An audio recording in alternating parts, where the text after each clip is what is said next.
Assalamualaikum warahmatullahi wabarakatuh. Sebelumnya perkenalkan, nama saya Aryo Tandayu dengan NIM 2011290067, Prodi Tadris Bahasa Indonesia, Fakultas Tarbiyah dan Tadris, Universitas Islam Negeri Fatmawati Soekarno Bengkulu. Video pembelajaran ini bertujuan untuk memenuhi tugas UAS mata kuliah media pembelajaran. Pada kesempatan ini saya akan menjelaskan materi tentang teks observasi. Langsung saja kita ke pembahasannya. Teks observasi itu hampir menyerupai teks deskripsi karena sama-sama menyampaikan suatu informasi berdasarkan fakta.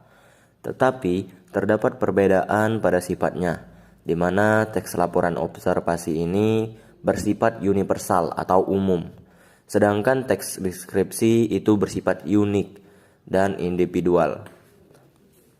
Adapun pengertian dari teks observasi itu adalah teks yang berisi penjabaran umum atau melaporkan sesuatu berupa hasil dari pengamatan atau observasi.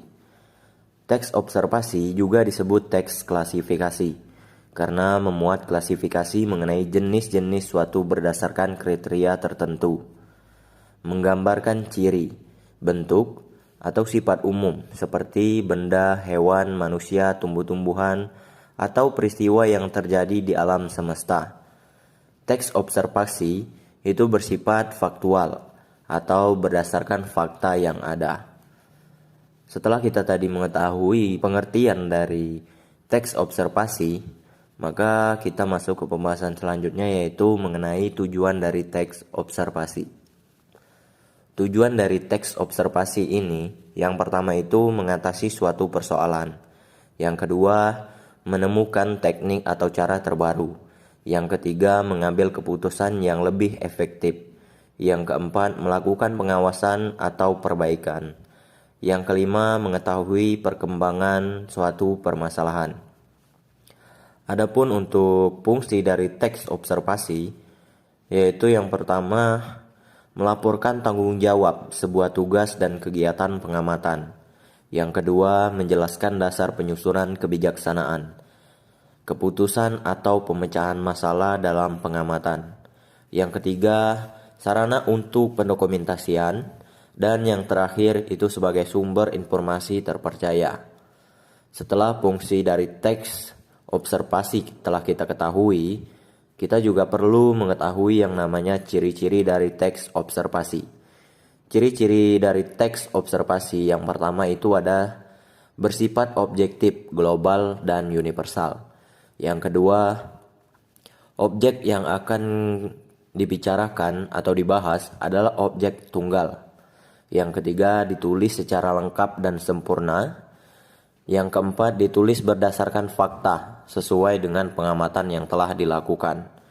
Yang kelima, informasi teks merupakan hasil penelitian terkini yang sudah terbukti kebenarannya.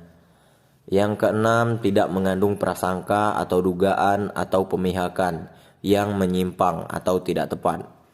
Dan yang terakhir itu ada saling berkaitan dengan hubungan berjenjang antara kelas dan subkelas yang terdapat di dalamnya. Adapun untuk sifat-sifat dari teks observasi itu ada yang pertama bersifat informatif, yang kedua bersifat komunikatif, dan yang ketiga bersifat objektif. Setelah sifat-sifat dari teks observasi telah kita ketahui, kita juga harus mengetahui yang namanya struktur dari teks observasi. Terdapat 3 struktur utama yang membangun teks observasi sehingga menjadi satu kesatuan. Struktur teks observasi yaitu yang pertama pernyataan umum, mengandung keterangan umum mengenai subjek yang dilaporkan. Pernyataan umum mengandung informasi umum atau seperti nama latin, kelas, asal-usul, informasi tambahan tentang hal yang dilaporkan. Yang kedua itu deskripsi bagian, mengandung rincian hal-hal yang dilaporkan. Jika binatang bisa berupa ciri fisik, makanan, habitat, dan perilaku. Jika tumbuhan bisa bersifat berupa ciri fisik akar, bunga, buah, atau perincian bagian yang lain. Tidak jarang manfaat dan nutrisi juga dipaparkan pada bagian ini. Kalau yang dilaporkan berupa objek, deskripsi bagian berisi klasifikasi objek dari berbagai segi dan deskripsi manfaat suatu objek, sifat-sifat khusus.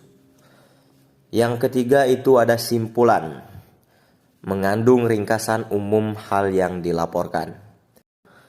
Ciri bahasa atau kaidah kebahasaan yang digunakan dalam teks observasi ini yaitu yang pertama, menggunakan prasanomina yang diikuti penjenis dan pendeskripsi. Yang kedua, menggunakan perba relasional seperti ialah, merupakan, adalah, yaitu, digolongkan, termasuk, meliputi, dan masih banyak yang lain. Yang ketiga, menggunakan perba aktif alam untuk menjelaskan perilaku seperti bertelur, membuat, hidup, makan, tidur, dan sebagainya. Yang keempat, menggunakan kata penghubung yang menyatakan tambahan. Contoh pada kata dan, serta. Perbedaan, contoh pada kata berbeda dengan. Persamaan, contoh pada kata sebagaimana, seperti halnya. Pertentangan, contoh pada kata tetapi, sedangkan, namun. Dan pilihan, contoh pada kata atau. Yang kelima, menggunakan paragraf dengan kalimat utama untuk menyusun informasi utama. Diikuti rincian aspek yang hendak dilaporkan dalam beberapa paragraf. Dan yang keenam, menggunakan kata keilmuan atau teknis seperti herbivora, degeneratif, osteoporosis, dan lain-lain.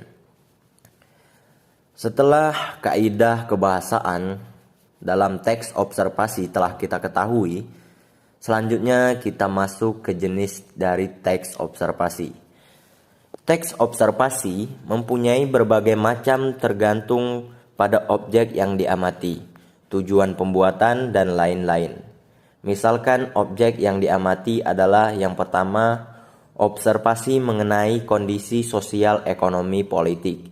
Yang kedua, observasi mengenai kondisi lingkungan dan ekosistem. Yang ketiga, observasi mengenai keadaan yang sedang terjadi, dan sebagainya.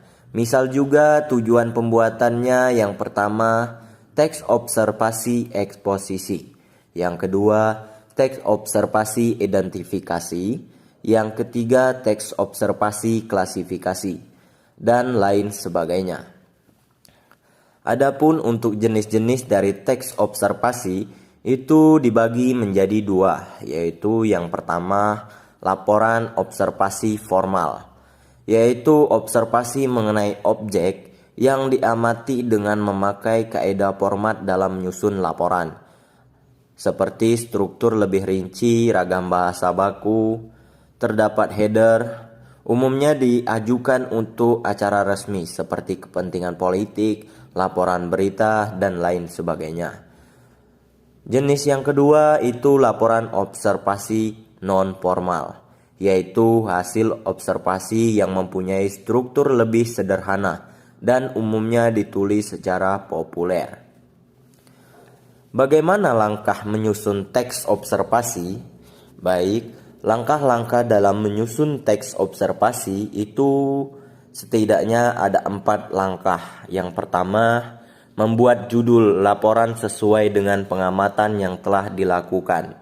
Yang kedua, membuat kerangka teks yang condong ke pembuatan gagasan utama sesuai dengan hasil pengamatan.